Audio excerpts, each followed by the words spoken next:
Did you know that expanded consciousness states that can be obtained through meditation can actually lessen or alleviate the fear around death and dying? I'm going to share a story about how that actually worked this last week when I was caring for my brother in hospice. Hi, my name is Heather, and I am a 20-year first responder turned holistic health nurse coach, and I am here to support and inspire you to take better care of yourself. I'm also leading a campaign, Sabbaticals for First Responders. If you like this vibe, please follow me for more. Hey folks, this video ends up being quite long because I'm telling a personal story that just happened in the last week or two with my brother.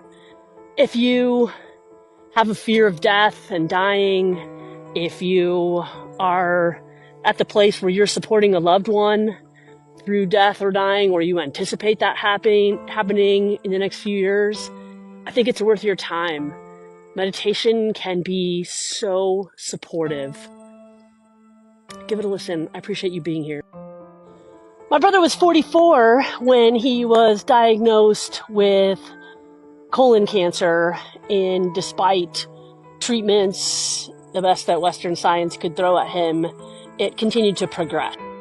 In some ways, he credits cancer for saving his life in terms of how he was choosing to spend it, as it, in some ways, enabled him to slow down, contemplate his place in the world, in the universe, and he discovered meditation was a very important part of the last couple years of his life. This happened to be coinciding with meditation re-entering my life and becoming very important too. And in fact, we really didn't know that we both had discovered that until we started talking about it. We both took a class called the Gateway Voyage with the Monroe Institute online, virtually. And in it, we learned how to expand our consciousness. We essentially learned how to tap into and influence different brainwave states by going from a conscious waking reality to a state where we had consciously and actively put our body to sleep, but kept our mind or our conscious awareness awake. Quite frankly, this is an amazing state to be able to master. And in essence, we do this every single night. You put your body to sleep, and there is that moment where you're in kind of an alpha predominant brainwave state where you're not consumed with the thoughts in your head, but you're not quite asleep yet. You also go through it when you wake up in the morning. There's that few blissful seconds or minutes before your brain clicks on and you start thinking about your to-do list. You can train yourself to literally be in that state for extended periods of time.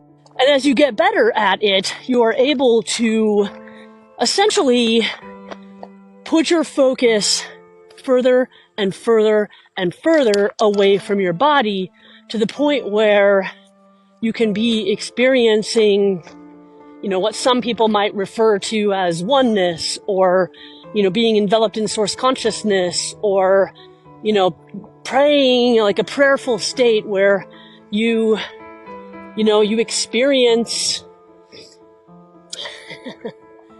you can experience so many things. I can't even tell you all of them.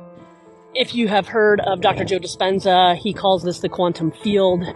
It's a place where you are nothing, no one, nowhere, no time, and paradoxically and simultaneously everywhere, everyone, every time, every place. And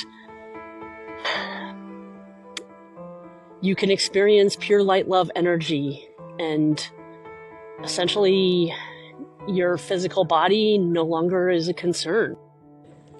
This takes practice, y'all. It takes some self-determination. But I can tell you, for my brother and for me, helping support him in his last couple weeks of life in hospice, because he had practiced and had been able to successfully get to those focus states, those consciousness states. It felt very aligned when he was feeling anxious, having some respiratory distress, having some fear around the act of dying. that I could remind him of those states that he had gotten to in his waking consciousness, where he had moved into an expanded consciousness, and guide him back there and be able to reassure him, you don't need to breathe to exist.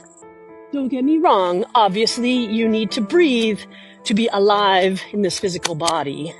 But what I was able to remind him was that he existed as a fractal of Source Consciousness's light and love prior to entering this body, and he will continue to exist in that way once he stops breathing.